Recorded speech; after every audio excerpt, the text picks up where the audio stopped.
Hello అండి. ఇక్కడ ఇవాళ నేను హోమ్‌మేడ్ నెయ్యి చేస్తున్నాననమాట. మీలో ఎంతమంది నెయ్యి ఇంట్లోనే చేసుకొని తింటారు, బయట కొనుక్కొచ్చుకోకుండా అనేది కూడా కామెంట్ చేసి చెప్పండి. మనకి ఇంట్లో చేసిన నెయ్యి ఆరోగ్యానికి చాలా మంచిది అండ్ మెయిన్‌గా పిల్లలకి. అండ్ ఇక్కడ నేను ఈ మీగడ బాగా ఎక్కువైపోయిందనమాట. ఇంట్లో 2 బాక్సెస్ ఫిల్ అయిపోయినాయి. సో, ఇవాళ నెయ్యి చేద్దామనేసి ఇక్కడ ఫస్ట్ ముందుగా నేను మీగడని మిక్సీ పట్టుకొని ఇలా ముద్దలాగా ఫామ్ అవుతుంది కదా!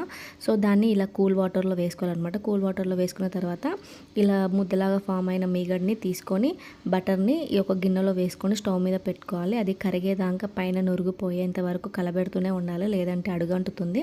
సో, ఇక్కడ చూసారా, నురుగంతా పోయిన తర్వాత ఇలా పూస పూస నెయ్యి ఎంత మంచిగా రెడీ అయిందో, చాలా బాగుంటుందండి టేస్ట్ కూడా. అండ్ ఇక్కడ ఇది చల్లారిన తర్వాత వడగట్టుకొని అండ్ ఒక ఎయిర్ టైట్ బాక్స్లో స్టోర్ చేసుకుంటే మనకి ఎన్ని రోజులైనా నిలువ ఉంటుందండి. హోమ్మేడ్ నెయ్యి ఇంట్లో చేసుకోవడం బెటర్ అండి, బయట అన్ని వేలు వేలు పెట్టి కొనుక్కోవడం కన్నా. అండ్ ప్లీజ్ సబ్స్క్రైబ్ చేయండి.